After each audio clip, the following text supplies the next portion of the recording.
can you tell me about this class? Hi, my name is Divya and I'm teaching the 3D printing class here. So some basic concepts that I want the students to learn are how to design on a two-dimensional surface like a piece of paper or a laptop screen, because that's what we're going to be designing things on, but they have to imagine it as three-dimensional, so that's one of the really important concepts that I try to get them to learn.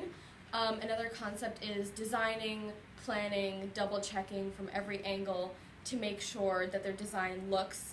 how they want it to print before we print it, so really being careful and accurate with those sorts of things. And I also really encourage them to take their own creative spin on each project because, as I keep saying, it's camp, not school, so whatever project or assignment I give them, I want them to each come up with their own ideas about how to make it true to themselves, how to make it super fun for them.